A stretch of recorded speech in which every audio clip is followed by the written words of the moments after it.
How do you find and fix mistakes in your credit report that can stop you from getting a home loan, a car loan, stop you from getting a job, cause you to lose your security clearance if you've got one, and cause you thousands of dollars in interest? I'm Mike Wasylik. I'm a Florida foreclosure and consumer law attorney with Ricardo and Wasylik here in Florida. And together with my partner, Jason Ricardo, we help people just like you overcome foreclosure and debt collection with dignity and tell you how to get the best credit score you possibly can. So what do you do to fix mistakes in your credit report? How do you find them? How do you fix them? Well, first of all, it's important to know that you have a right to a free copy of your credit report from all three main reporting agencies once per year.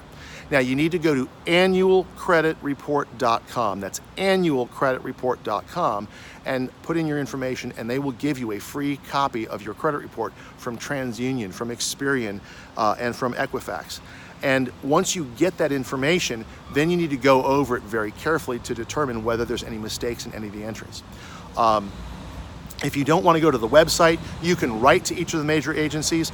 Their addresses, if you just punch their names into Google, you'll get their address, and they'll tell you the address to send to in writing to request your credit report. Again, you get one of those free per year. And if you've recently been denied credit or had an adverse credit action, meaning higher interest rate or something else that's a negative action, you can actually request a copy of your report as a basis of that. So once you've got your credit report, you need to go through it item by item. And most of them are broken down into a couple different sections. They will list all of your accounts, they will list any negative information, and they will also have basic identifying information like your address and maybe even your last known employer. Now, you want to double check every part of that section to make sure that, first of all the information is accurate. So first of all, make sure that your name is correct. Make sure that there's nobody else's name appears on that report that might be confused with you. So, for example, my father and I share a first name and a same middle initial. So it's possible that Michael A. Wasylik might be confused between me and my father. I want to make sure that anything on my credit report belongs to me and not to him, and vice versa. Secondly, so if you have a similar name with somebody else, you want to make sure that those similar names aren't somebody else being confused with you.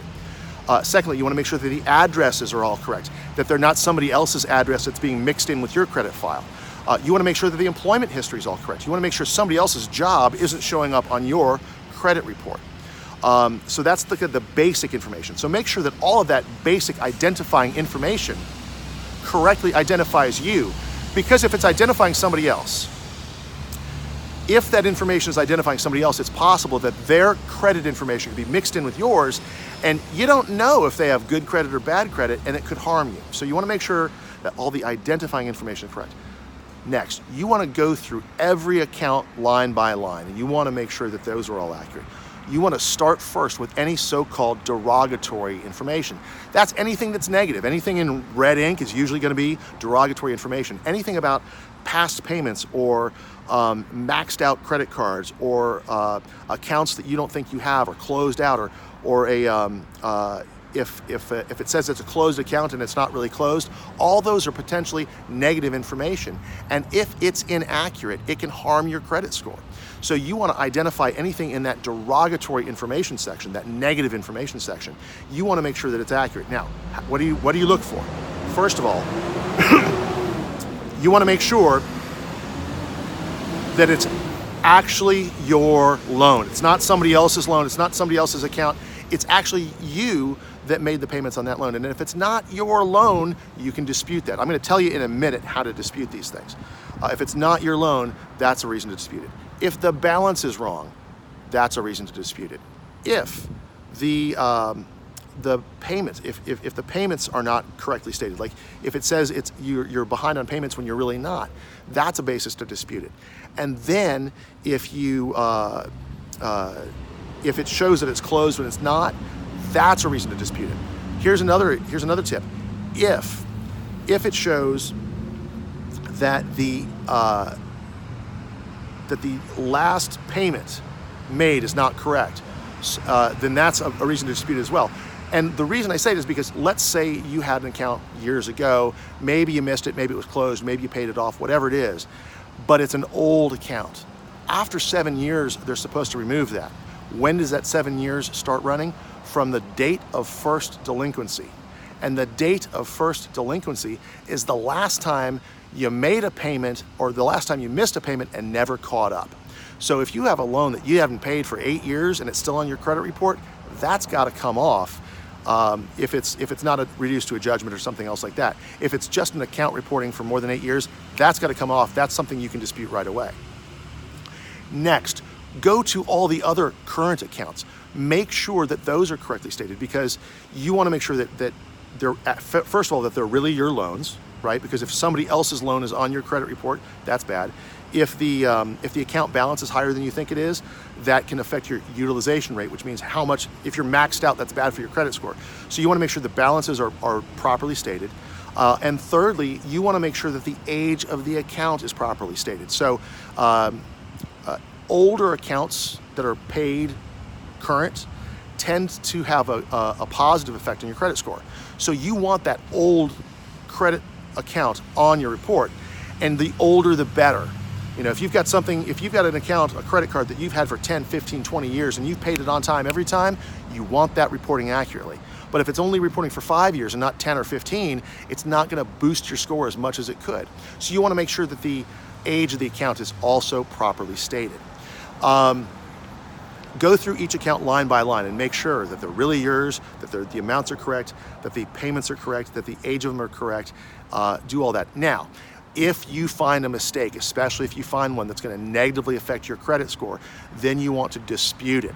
And the way you dispute it is going to be, in most cases, they're going to tell you in the credit report itself, here's how you dispute it. You write a letter to the particular credit reporting agency. You do not write to the creditor. You don't write to the credit card company. You don't write to the medical provider. You don't write to the bank or whoever lent you the money. Do not do that. You first must write, and the reason for that is because then you can't sue. First write to the credit reporting agency and tell them, this item on my credit report is inaccurate. Here's why it's inaccurate. And if you have any supporting documentation, provide a copy of that as well. So for example, if you can show, listen, I made a payment on this date and here's a statement from my bank showing that payment cleared, you want to attach a copy of that. Now you can black out the other stuff that's not relevant, but definitely attach any supporting documentation you've got. And then they have to respond within a particular period of time. It's usually 30 days. And if they don't correct mistaken information and you suffer some damage from that, you have a right to sue them for that damage. So for example, if they report on your credit report that an account is behind when it's really not, and then you try to get a home loan or a car loan and you either miss out on getting that loan or you get a higher interest rate than you otherwise would have because your score is depressed from that, you suffered a financial damage and you have a right to sue them for that. And most lawyers who handle this type of claim will handle that without charging you a dime because there's attorney's fees built in to the law that allows us to sue. So if there's a mistake on your credit report and the reporting agency doesn't fix it despite you giving them the information they need to fix it, you have a right to sue. Now we'll talk about that in some other videos on the channel, but the important message for you to take away is that you need to know what's in your credit report and you need to know if it's accurate, and if it's not accurate, you need to know how to dispute it. So if you need help with this, if you're not sure how to go about this on your own and you want some help, give us a call. Our office is waiting for you to call. Our number is 352-567-3173. That's 352-567-3173. If you need help getting your credit score, or get your credit report, if you need help figuring out whether information on your credit report is wrong, or if you need help disputing it, or you've already disputed it and they won't fix it, then call us for help. Again, the number is 352-567-3173. My partner, Jason Ricardo, and I would love to talk to you. Now, we're in court a lot, so we have limited number of slots available and we have a lot of people wanting to talk to us. So call soon as you possibly can to get the earliest possible time slot, and we'll fit you in. We really are looking forward to talking to you. Thanks for watching this video. Know what's in your credit report, fix it if it's wrong, and you know, give us a call if you need help with that. Thanks for watching the video, and I'll see you on the next one.